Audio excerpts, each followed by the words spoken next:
We are Steve and Jill. Together, we've been buying and reselling land since the 90s. Our data-centric approach leaves our buyers asking, how can you sell it so cheap? Here on the Land Academy Show, We answer that and more.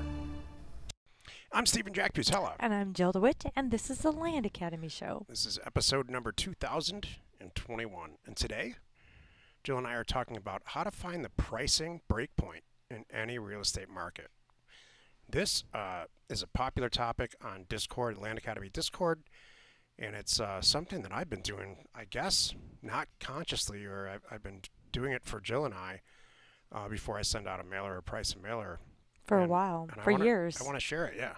Can you just, do you mind just giving like 3 sentences of what the breakpoint is, so we are take a little bit of the suspense of what it is, and then we'll tell you how to find it. Sure, but there's every market has a breakpoint for real property assets. So, and in its simplest definition, a pricing breakpoint is that point in pricing a zip code, let's say, where people are very interested south of the price in buying an asset, not as interested slightly north of the price, and then way north of the price, not interested at all. It's just too expensive. Mm-hmm.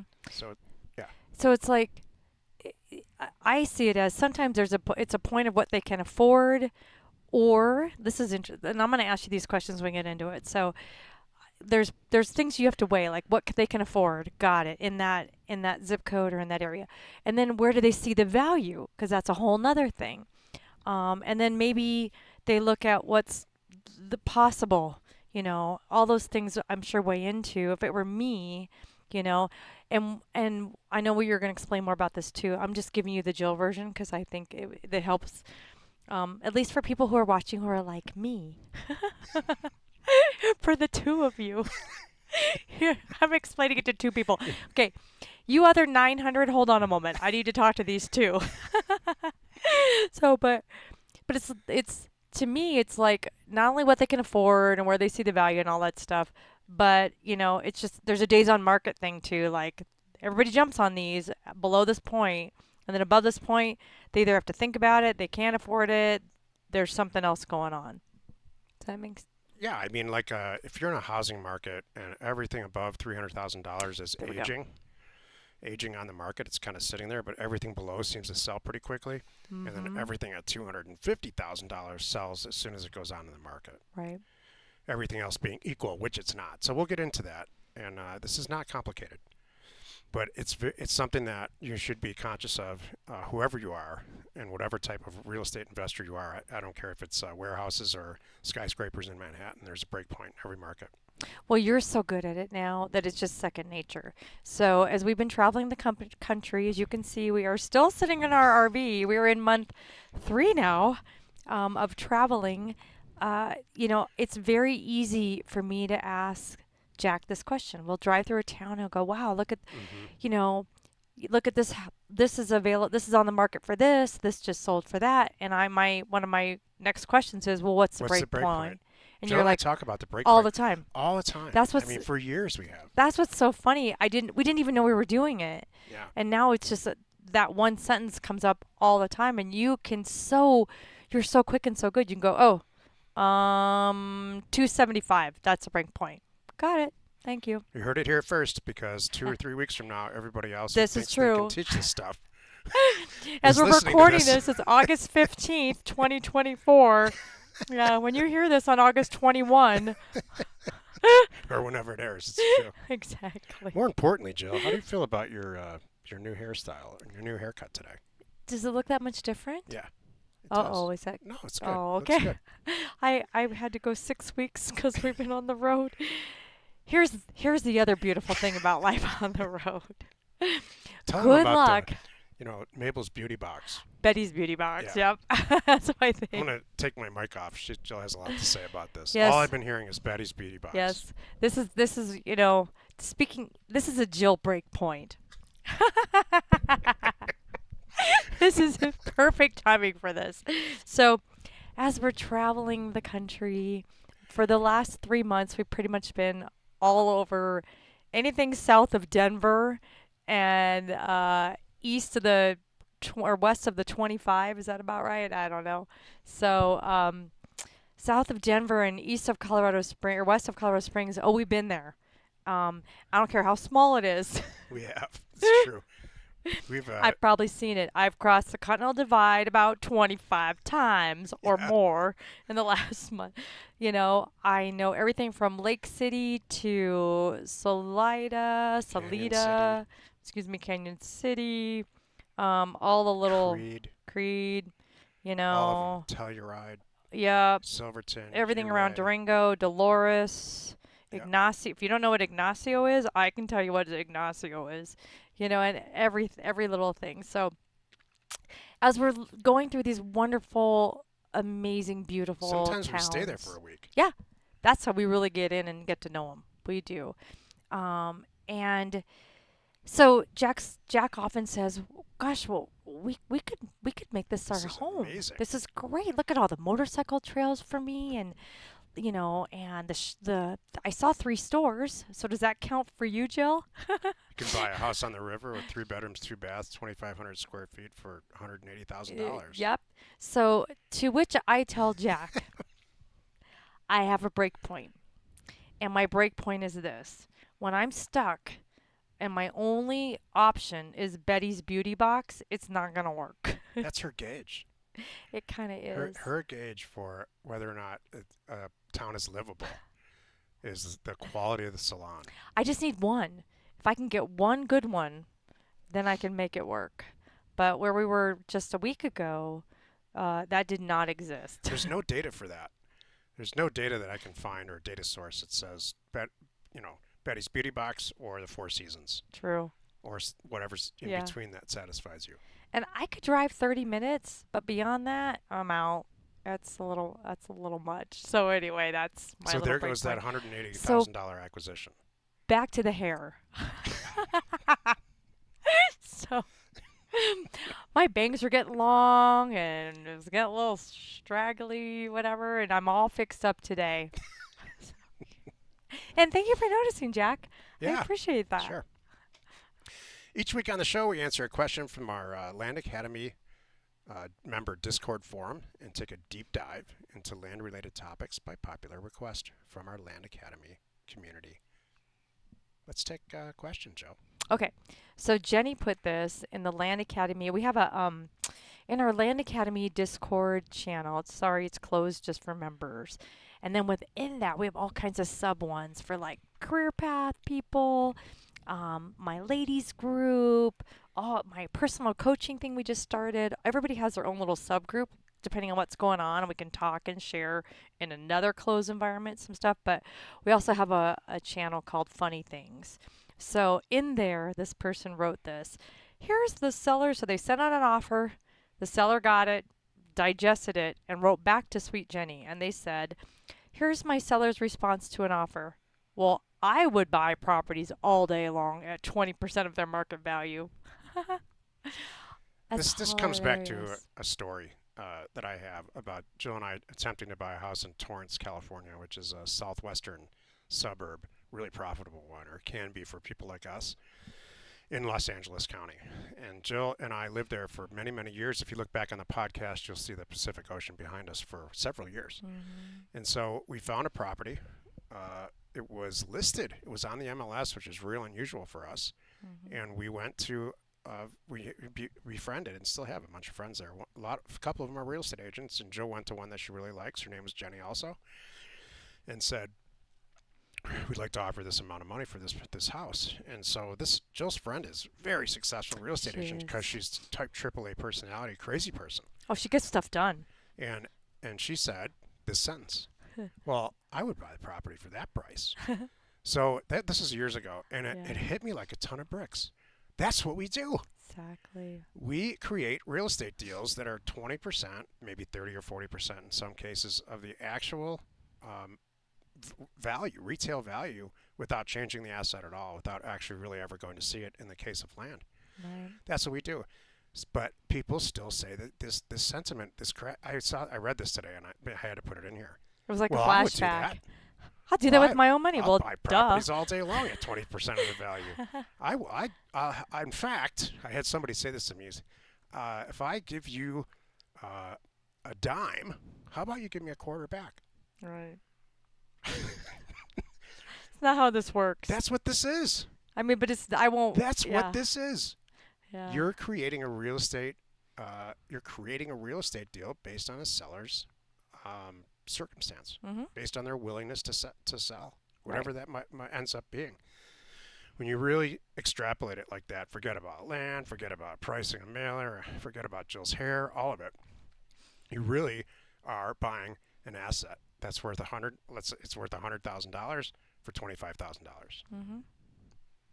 That's extraordinary. Extraordinary when you truly just pull it out of that. Exactly.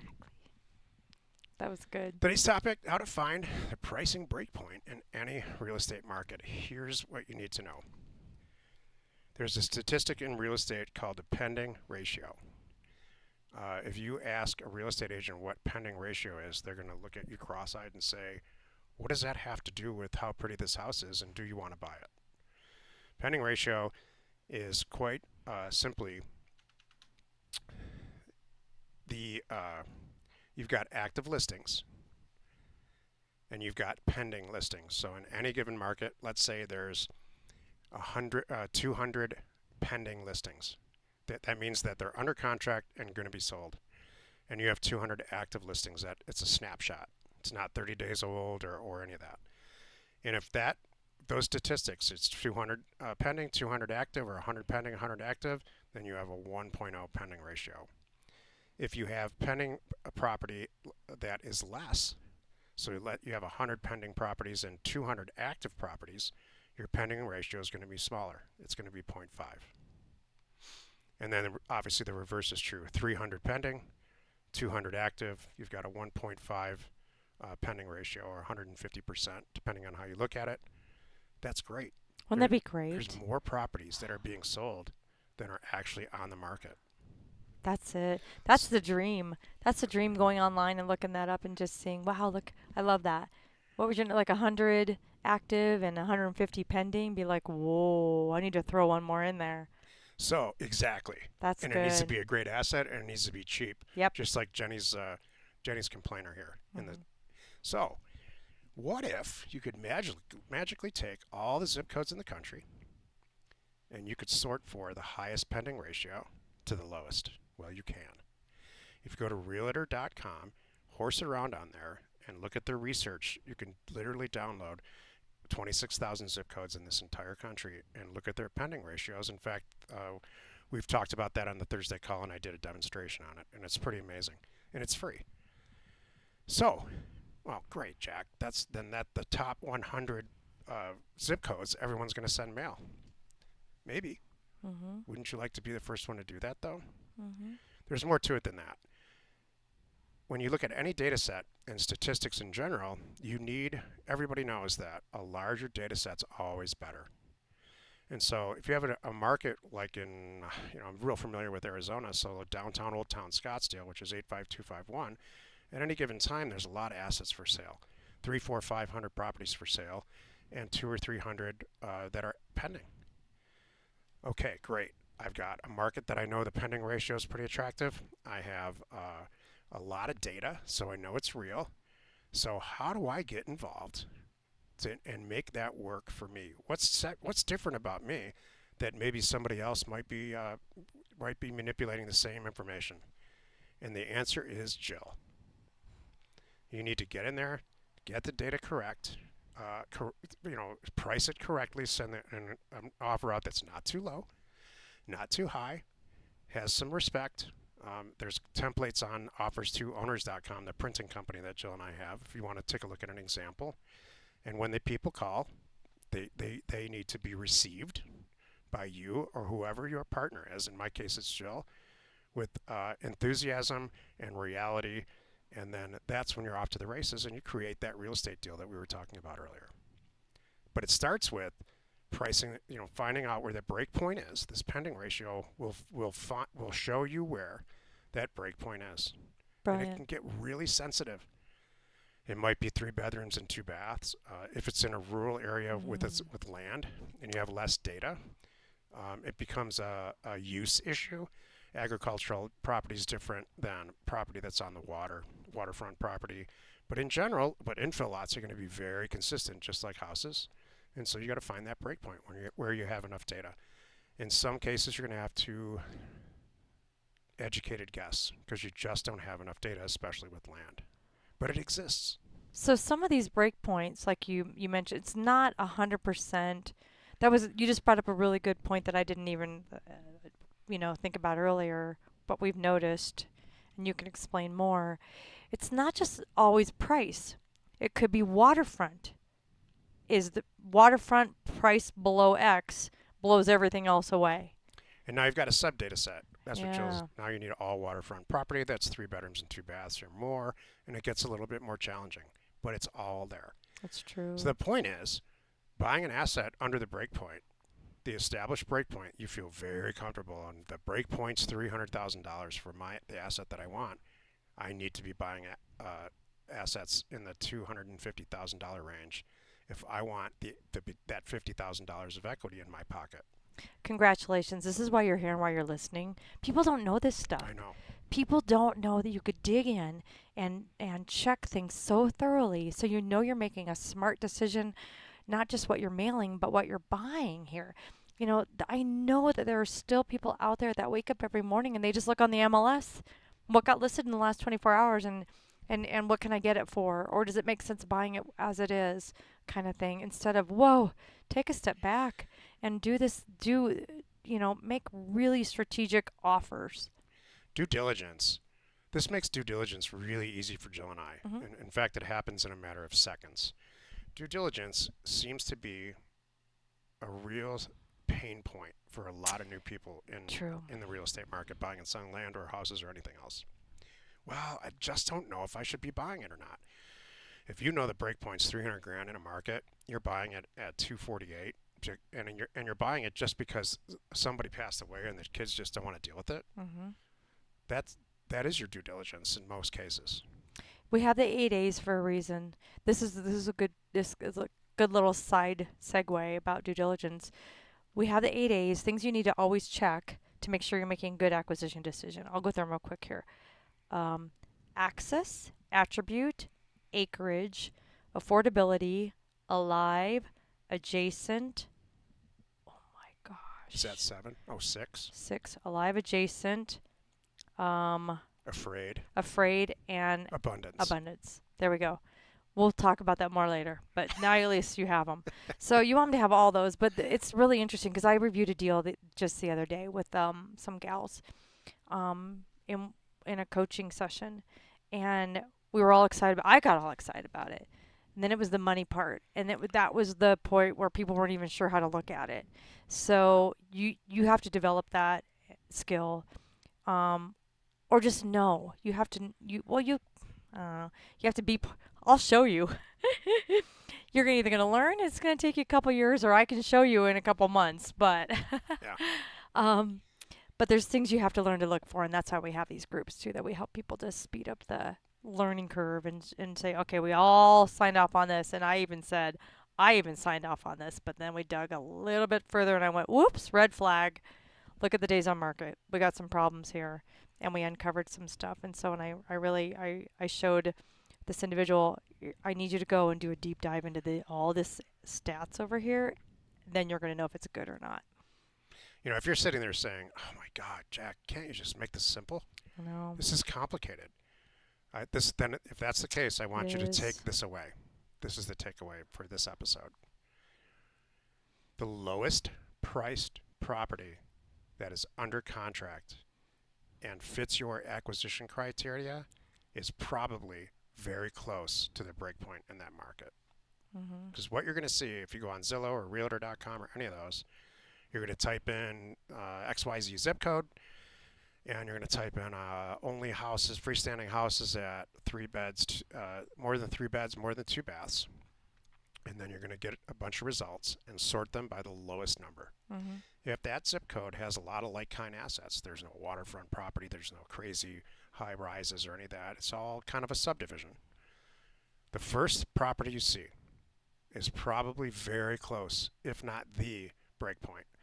So you're going to do exactly what I said on Zillow, and the first property that comes up in the zip code is $329,000. Your breakpoint's probably around 300 grand in that market, and it's pending. And especially if that property has not a lot of days on market, it hasn't been out there for 120 days or anything, maybe a couple of weeks, and it's pending, and someone's going to buy it. The next one you go to, 342. The next one, 343, 44, 48, 350, 370. That's your breakpoint. You want to be buying properties at 250 in those markets. Jack, this is Land Academy. We're talking houses. Will you explain how Yeah. this parlays into land? Houses have snuck their way back into our lives because the economic scenario out there, it's getting harder and harder. There's tons of property for sale on the market right now, tons of inventory, however you want to statistically look at it. There's a lot of freaking property for sale, and it's going to continue that way. There's a lot of property now being foreclosed on. I just learned today. Today is the 15th of August. Adam Dater just released a report that foreclosures are up 15% over last month. Oh. It's not crazy These yet. are crazy numbers. Yeah, I mean, not crazy, but I was just thinking about all the stuff that's happening. So this is interesting. And so we are, just like we did in 2009, Jill and I together have added houses, flipping houses, not renovating them, just buying them and reselling them in their current condition into our lives. Because when there's a lot of property on the market, then people can't sell their properties, especially now because adjustable rate mortgages are kicking in for a bunch of reasons. I don't want to complicate it. We're talking about houses because we're buying and selling them. And we've rolled that into looking for smash it out of the park, amazing acquisition deals on land. So I'm a Land Academy member, and I'm used to trolling, how you taught me, where I'm trolling all kinds of properties. And I usually am starting to troll for houses, and then I use that information to help me make good decisions to buy land. So are you saying, as me, Land Academy member, I'm smart, I've been with you for 3 years now, I'm in it. As I'm trolling, as I'm picking up on this house data, don't just discount it, consider mailing that. Yeah. Okay. Trolling for houses is easier. True. When you look at a zip code and there's 4 houses for sale and 2 that have sold, you don't want anything to do with that zip code. What you want is a market that's, I don't know, 30 or 40, maybe 50 properties that are for sale and 30 or 40 or 50 properties that have sold are pending. Mm-hmm. That's a good medium one. Pending ratio is close to the number 1 or 100%. And you got to figure out what asset type they love. I can tell you right now, it's 3 bedrooms and 2 baths with a certain amount of square footage, depending on the age of the scenario. And now your job is to find out what that breakpoint is. Yeah. And then send some mail. So interesting. It's not hard when you take a step back. Oh, can you even pick up on it? Like when you do it so quick for me, you're obviously in trolling mode on your phone. This is how it really happens for us in real time. We're driving through the town. Hey, that's that. I'm like, well, what's the breakpoint around here? You know, because you'll give me a number that's going to be a $500,000 house and a $200,000 house, and so then I go, well, what's the breakpoint? When is too much, kind of thing. So, are there things that you pick up on? Like, do you narrow? Are you looking at a whole big map of all these properties, and you can remember the show Numbers? Yes. Okay. And at the beginning of the show, you know what I was going to say? Not 10% smart as those guys. Okay, well, the television show Numbers, where it's like that guy, he's so brainy. All you see is all these numbers on the screen, and then all of a sudden it comes together and fits into something like that. Like, oh, he sees it. So does that happen for you when you're looking at trolling? No, that's what I'm just kidding. You know, No, I'm not kidding. I'm like, that's what I'm asking. I can just, Jack, humor me here. I know how smart you are. I don't even think you know that you're doing it, but I think you're doing it because you're that smart. I see you looking at all these numbers and you're going, ping, got it. And darn it, you're right. Yeah. If you find that kind of thing attractive in a man, then yes, that's exactly how it happens. For the rest of you, I'll tell you the truth. That's at least how it looks from the outside in. You know how a lot of women think that men, when you're in love with a girl, that you don't see like flaws or you don't see when they have lipstick on or when they don't or whatever. A lot of women say that to each other I've heard people say that to them my entire life. I've heard, well, he's in love with you. He doesn't care that you're 40, 40% of your BMI is, he doesn't see that. He doesn't see that. He doesn't see your morbid He obesity. doesn't know that you're wearing the same sweats for a week and you haven't washed your hair. Yes, that. Oh, he's in love with you. Don't worry about it, honey. Good. That's good. I like that. Oh, good. Please explain how this all ties together. I don't feel that way. I automatically, probably subconsciously, find the breakpoint in every market where I can get to my phone and look at it, and very quickly. And the truth is, I can usually. The truth is really, I've been doing this for so long. We can drive through a town, and I can tell you in general what the breakpoint is. I'm stuck What on it's the gonna other be. thing. Because, to finish that thought. It is finished. Oh, okay, It's now. finished. Well, I'm not done. So to finish the dating analogy, oh, he's in love with you. I have to share. You are really sweet about it.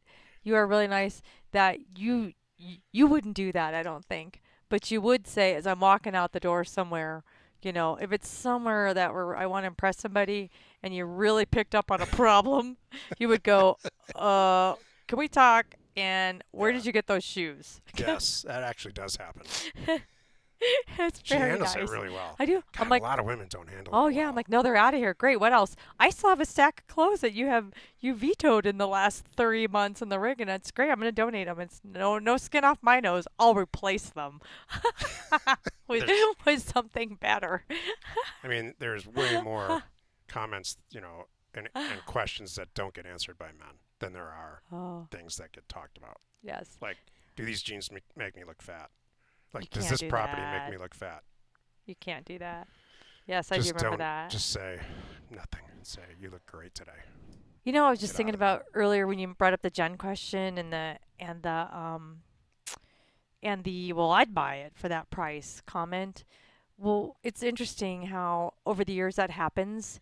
It still happens every once in a while. We send out, thousands of mailers a month, and they're calling in, and occasionally I'll get on the phone, especially in a new market or what we're doing. Maybe it's a personal thing. I'm taking those calls, or at least the first wave I get involved. And it's really cool. We will hit other investors, and they will call back and say a version of this. Look, I don't want to sell this asset. I'm digging in on this, and this is why, whatever it is.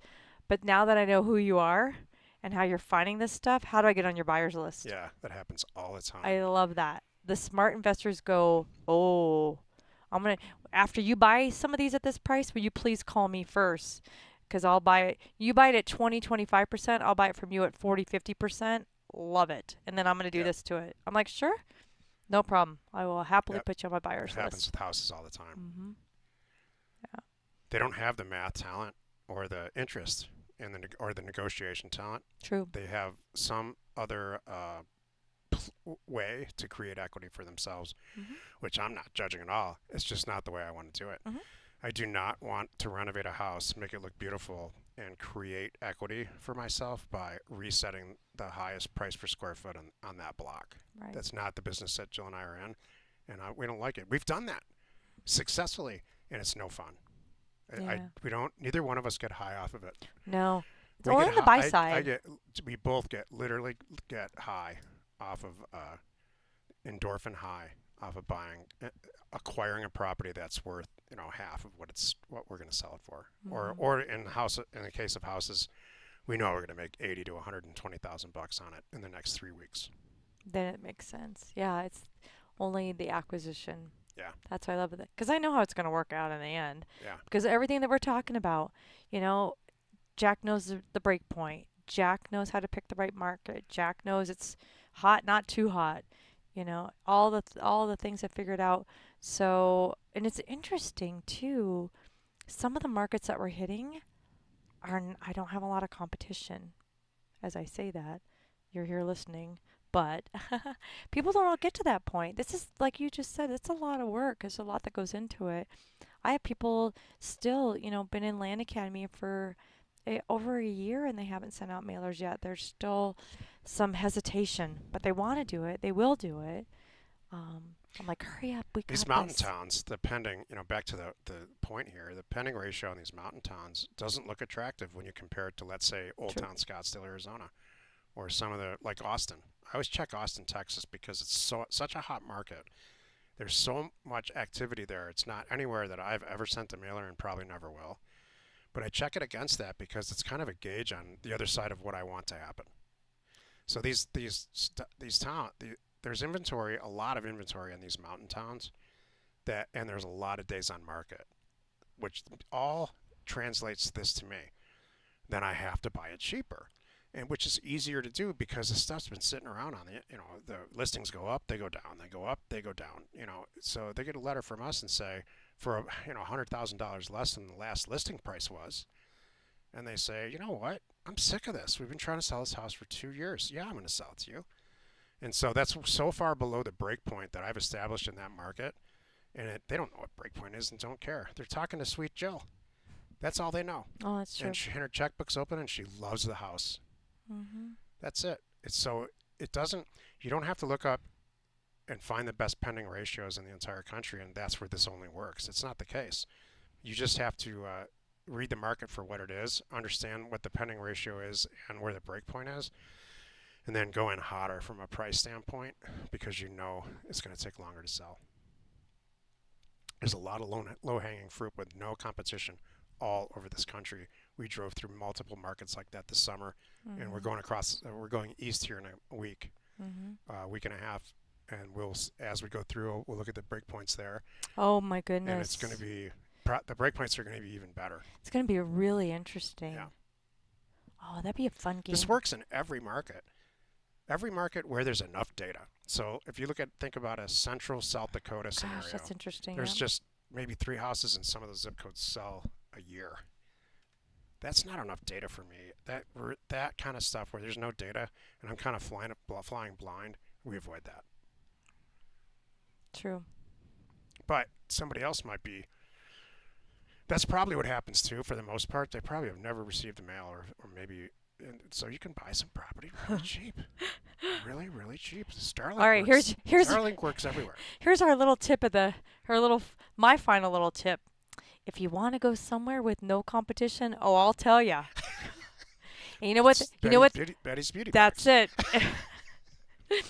It's Betty's Beauty Box. If you find a little town with Betty's Beauty Box in it and no data, send them an offer. They've never got one.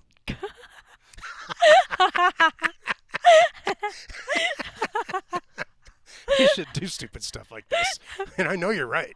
Yeah. They're like, what is this? And every single one of them will sign them and send them back. Listen, what's the big deal with Betty's Beauty Box? Like, they have talent in there, don't they? No, they can't support it.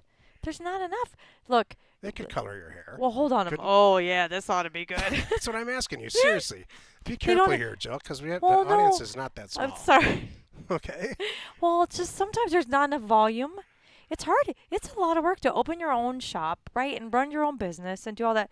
Look, I just got my hair done today, true time, in a town that's somewhere between 30 to 50,000 people, and even she's having to make some business decisions and rent space and figure out other ways to bring in money because there's just a volume. So it's not lack of talent. No. It's the not, people. You can't support. There's I not see enough what you're people. saying. There's So not if enough people. Town of 2000 is not going to support a real salon. Exactly, because I I see. think a lot of people either don't care, they don't care about it, they're just going natural, or they can't afford it, or whatever other reason. Or there's just not enough people. Or they've been doing it themselves You for know, so long. If 1 in Whatever. 1,000 people care, then there's 3 people in the market that care, and it can't support a business. Exactly. It's not lack of talent. No, I No. understand. Oh no, it is not the talent at all.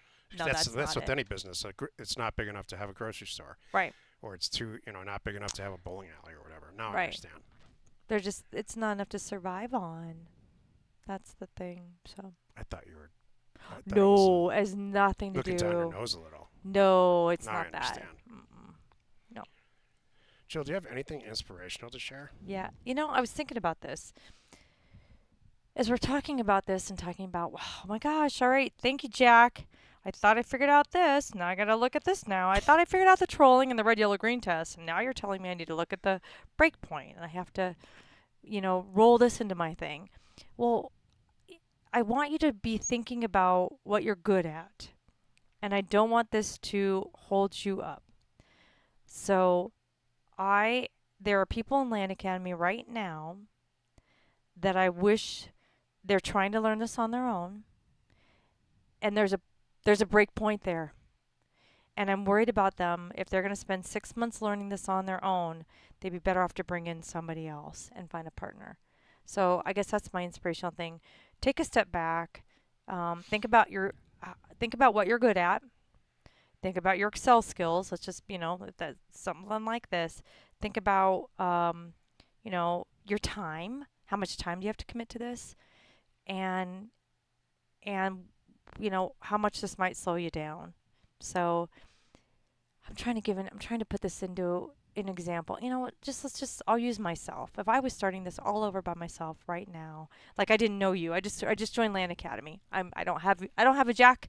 This is me. I know I'm on the phone.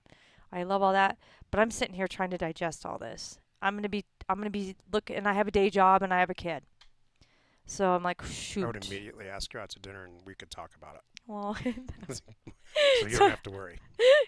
Well, there you go. And I look good because I get my hair done and I maintain myself and I don't wear the same sweats for a week. Like I do. All those things, actually. Yeah. So, but I would be going, all right, I have to be honest with myself. All right, I need to brush up on my Excel skills. So that's this weekend gone.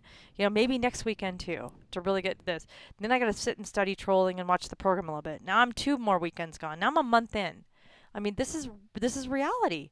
And then I go, okay, now I got to figure out the trolling. I got to wrap my head around it. I got to figure out this red, yellow, green test. If I was really on it, I'm talking 90 days. And then that's good. And then 90's I'm good. really trying to bust it. Download data, learn to scrub it, get the mail out. That's another 90 days. Now I'm 6 months in. This is all good. And these are very real numbers, I think. Versus, okay, let me just think about this for a minute. What if I bring in some help? And I get a partner, maybe even not a partner, like we're not splitting it, but maybe I can find someone who's really good at this and I can pay them, kind of thing. I just want you to think about this stuff. It's not nuts. And every level of that exists in Land Academy, because I promise you, there are people in Land Academy who are data nuts, but they can't do what I do. So there's a lot of partnerships, and even you're not in Land Academy, whatever you're doing, it's this is all encompassing. You shouldn't be working on stuff you're not good at. If you really want to get good at it and you're willing to dig in and put the time, then stay with it, because you're like me, I suck at painting. I'll tell you right now, pretty much any art project, I'm not good. But there's one that I kind of like. My latest one is like, I kind of want to give pottery a try, but clearly not that much. But if I wanted to, I would dig in, and I might spend a year on it. I know it's gonna suck and hurt, and still might not get there, but I'll dig in. So, are you gonna dig in or get some help? This is for me. Pottery's a hobby. It wouldn't be. I'm not gonna make money on it. If I was trying to make money on pottery, then I would still hire somebody that's good at it. Does that make sense? That's a good parlay into mine. Okay. Math helps everything. If you don't like math, real estate is not the right career for you. And I don't mean being a real estate agent, because I've never met a real estate agent that can do any math. I mean a real estate investor. Actually, real estate agents can multiply 6% of anything. Really quickly. Because that's their commission. Math helps everything. And if you have to, it's really what I'm saying, what Jill said. If you don't like it, don't do it. If you're sitting there saying, well, you probably turned this off already by now, but what breakpoint, schmakepoint? I know that $300,000 houses in my neighborhood sell really fast, and $400,000 houses take 6 months to sell, and I already know all that. You don't need to tell me that. If that's your deal, okay. But maybe you want to know how to do it in Florida on your phone, and while you're looking at Zillow while your wife's driving around. So it's important, and congratulations if you do know that. You probably don't know it. Can't apply it to every single zip code pretty quickly, and that's you need that You need that. I used to call it an inferno. If you've got an inferno in your belly for what I just said just now, this is what this episode is about. You are going to smash it. If you want to know more, you got to. If you're looking stuff up while we're talking right now, and realize how much of an edge you have as a person and a real estate investor in this market because you know this stuff, then man, don't wait any longer. Smash it. However you see that working for you, go after it with all you have. If you're being cynical or satirical about it because you don't like math, this is not for you. Brilliant. This was a good show. Thank you. Good topic. Versus the first 2010. Yeah, I was. shows. Yeah, this finally, this is a good show. I learned something today. Join us next Wednesday for another interesting episode. You are not alone in your real estate ambition.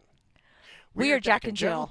Information And inspiration to buy undervalued property.